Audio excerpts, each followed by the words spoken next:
This is a Sports Radio Live podcast covering your world of sports. Bryan Houston's Sports Radio Live. It's weekdays at 3 on 99.3 Talk FM, the talk of East Texas. All right, now on the APEC VIP hotline, cutting-edge training for the serious athlete, apecgo.com. From the Trinity Clinic Sports Medicine, it's Dr. Allison Tobolla. Dr. Tobolla, thank you very much for being with us. How you doing? I'm fine, thanks. Thanks for having me. Thank you for coming on. There has been so much talk about concussions in the NFL over the past few weeks, and in several cases the belief that those players who might have suffered significant numbers of concussion during their playing careers eventually fell into depression that led to suicide. So we wanted to talk to you. Could you, first of all, define what a grade 1 concussion is? Sure. We don't really grade concussions anymore, actually. In 2008, there was an international consensus group that met, and they decided that we're no longer going to refer to grading scales for concussions. Basically, any type of injury to the brain is considered a concussion, which would be any type of hit to the head or to the body that causes a person to have symptoms. And so they felt like it's a metabolic dysfunction, most likely, that occurs when the brain gets injured. And so they said that we are getting into too much trouble by grading it, grade 1, 2, or 3, or mild or severe. So they no longer put any kind of category. It's either a concussion or it's not. Well, the reason I brought that up is because last week in USA Today, a former NFL player who was a teammate of Junior Seau's had gone to a clinic several years back when they were still grading concussions, and he said that the clinic, he learned that grade 1 concussions, obviously those are outdated now, but he said that meant you saw stars after a hit, and he said based on that would have meant he'd had over 1,000 concussions in his career. Junior Seau, who played for 20 years, could have had as many as 1,500 concussions. Is that possible? Well, I think we don't really know the exact number of concussions, how many people are getting them. We're learning more and more about them over the years. We do know that in the past they were likely very much underreported because people didn't realize what a concussion was. A lot of times people would say, I got my bell rung. They would just say, I kind of felt a little dazed, or like you said, saw stars. They would just toss it up as being nothing and being insignificant. But we now know that even that is a concussion. So we basically at this point are no longer having people refer to themselves getting their bell rung or something mild. It's either a brain injury or it's not. So it's definitely possible that people have had more than they realize. And 1,500 would be a possibility? I don't know. I mean, it's hard to know. They are doing a lot of studies now to kind of try to get a better idea for what's going on. There's even reports that a lot of in college, they're doing some studies where they have these electronic devices in the helmets to measure the forces that are being sustained. And sometimes linebackers are having headaches at the end of the season, and they're wondering, are these from just chronic, repetitive, very mild brain injuries that are causing, over time, some symptoms? Maybe it's not like one sudden, severe, or significant enough injury to cause what we may consider a concussion. So now they're looking back and saying any type of symptom after you're getting a head injury, whether it's a headache or feeling dazed or confused, seeing stars, it should be considered a concussion and treated appropriately because we don't know the incidence. How many years have you worked with sports medicine? I've been here at Trinity Mother Francis for 3 years, and I had done a fellowship prior to that out in South Carolina where we spent a lot of time with this. So 4 years really focused just on this.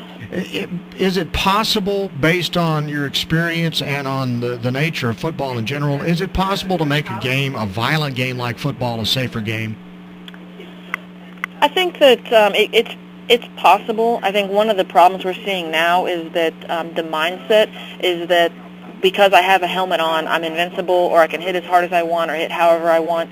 A long time ago when they didn't have these same type of helmets, when they maybe used no helmet or leather helmets, it was a different mentality of how you play. Now that we have kids and adults wearing the helmets, then this mentality of invincibility somewhat out there, I think. And I think we could change that a little bit. Also making sure you enforce rules, enforce the proper tackling techniques. I think the most important thing, though, is education, having people realize the potential long-term consequences of brain injuries so that people aren't afraid to speak up if they feel like they have a concussion. There's a lot of pressure on the athletes today, no matter what age level, of being afraid to speak up because the pressures from the coaches or teammates or parents put a lot of pressure on them, and so they're afraid to speak up. And so I think education probably is the most important thing we could do in the long run for concussions. Well, one of the reasons I ask is because even with the advancement in helmets, just in nature of a football player, you know, an offensive lineman blocking a defensive lineman, the chances are you're going to get your head butted on virtually every play in a ball game. It may just be from a short distance, maybe, you know, a yard apart, but that happens, you know, repeatedly throughout the course of a ball game. I mean, even the most advanced, safe helmet doesn't keep your brain from getting shaken up in its skull, does it? Not really. I mean, you do need to make sure the helmets are fitting properly, but that is one of the things that people are actively looking at right now in studies to try to measure the forces that people are sustaining. Linemen with just their typical routine drills versus maybe a wide receiver out in the middle of the field who gets hit real hard. They're trying to kind of measure, is there a difference, and does that matter? Do these small hits, relatively small hits the linemen are taking, a lot of force but not as maybe impressive visually when you're watching the game, are they going to be causing long-term brain problems? I think it's very possible. I think that there's still a whole lot we have to learn about concussions. There's still a lot we do not know about the brain and how it's affected with a sport like football. Dr. Allison Tobolla of the Trinity Clinic Sports Medicine. One of the things that one of the former players, Derek Mason, said is maybe players who have been concussed should be made to set out a minimum of 2 ball games. Is there a proper amount of time that a player should sit out after he's suffered some kind of a brain injury? There are different guidelines. The 2008 Zurich guidelines, which are the most current right now with an international consensus, is that you're absolutely pulled from the game if you are thought to have a concussion, and then you need to be held out until your symptoms completely resolve. And then once the symptoms have been completely resolved for a day or two, then it takes about a week to get back. It depends on how long you have symptoms, how long you need to sit out. And so it's hard to make a generalization, but typically, from the time you're completely symptom-free, it should take about a week. And so for most people, I would say most symptoms last anywhere from 3 days to 10 days in general. And so it could be 1 week to 3 weeks, 4 weeks that a person may be sitting out or longer. We also know that the younger you are, the more vulnerable your brain is. So we're definitely much more cautious with maybe our junior high kids compared to maybe an NFL football player. The younger you are, the longer you should be held out because your brain is much more vulnerable. It's going to take longer to recover. But it's hard to make a generalization, but I definitely think around the nation you're seeing states coming up with laws because of this. I mean, Texas enacted a law just this past football season to say that you have to be held out that day, and then you need to follow the proper guidelines, which is nothing until you're completely symptom-free, and then a week-long protocol to gradually get you back. And so I think that it's good to see the country doing that, because I think that is the minimum, is that you need to wait until you're completely without symptoms and then progress back slowly, which is, like I said, typically about a week or so, taking it one day at a time, gradually reintroducing different degrees of intensity of activities. Dr. Allison Tobolla of Trinity Clinic Sports Medicine on Bryan Houston Sports Radio Live on 99.3 Talk FM. Now, you just mentioned age. There is, I've heard the statement made by some people that kids should not be allowed to even put on pads and a helmet and play contact football until minimum freshman in high school. What's your feeling on that? I definitely know that is something that is being talked about.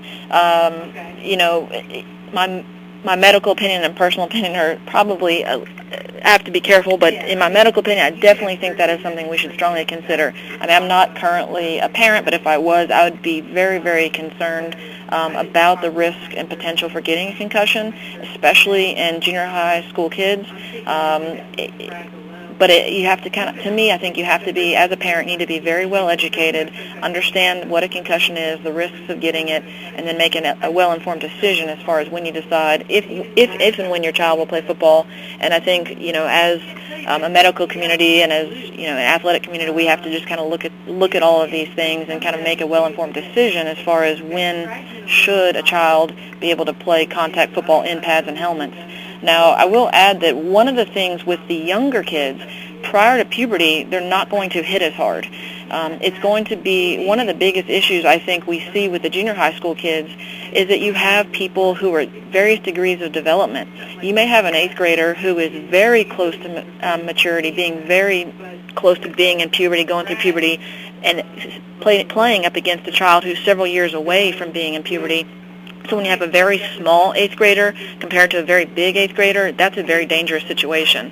So if you have a developmental gap, I think that may even be something we can look at, not just strictly saying how old is the child, but how far in development is the child. Are they close to puberty? They're going to hit harder. They're going to be stronger. Where if they're a couple years prior to puberty, they're not going to be able to be as explosive, hit as hard. And so I think you're going to see injuries more when you have basically people who aren't up against the people at their same developmental level. Does that make sense? I mean, chronologically, you can't just go by, are they 12? Right. No, that makes perfect sense. I mean, it would make sense that if somebody is considerably more physically advanced than I am, they could hurt me. Absolutely. Yeah. All right. And then talking about a guy that's played football for, say, 8 years in high school and college, and then puts 15 more years of contact in the NFL on, and now we've seen the situation where this long-term damage to brains has led to depression, things like that. What kinds of things are we learning about that, and is this a rare instance, or are you literally putting yourself in a position of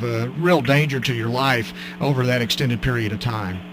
I think we still are learning about the incidence of it. We definitely know of its existence, particularly because of boxing. I mean, it's definitely a known entity in boxing, and football, it's not isolated to football. You can see it in hockey, soccer, military veterans who are returning, who've had blast injuries from car accidents, people who've had head injuries. So we know that people with head injuries in their lifetime, there is potential for this long-term chronic problem. That's a chronic encephalopathy is what it's called, a chronic traumatic encephalopathy, which basically means chronic damage to the brain that causes the brain to act somewhat like a brain with dementia. You start to have behavioral changes, memory problems, depression, and various other things can happen.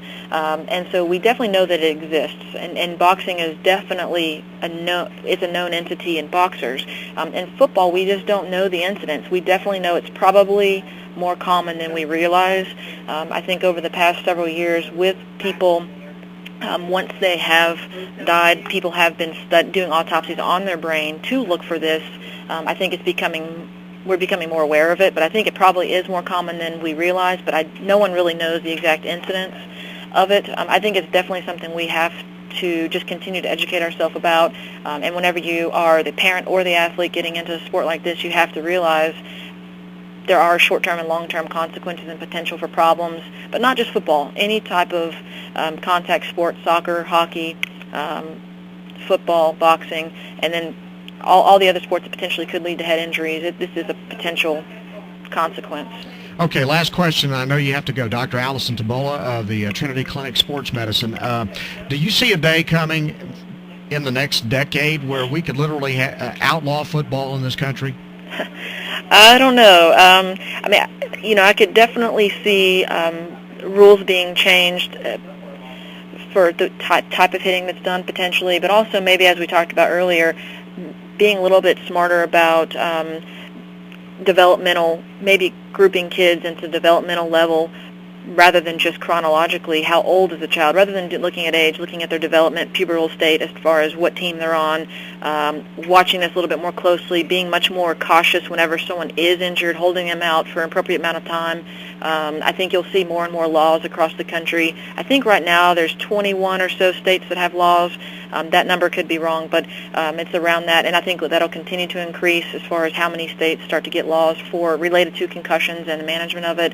So I definitely think you'll see that. Now, as far as outlawing the game, I Can't answer that. I think it's hard to say. I don't see that happening, but I definitely think we have to become much, much more educated in concussions and understanding the significant potential for problems, both as being parents, athletes, coaches, trainers, and just in the medical community and in the athletic community in general, just understanding the reality of this.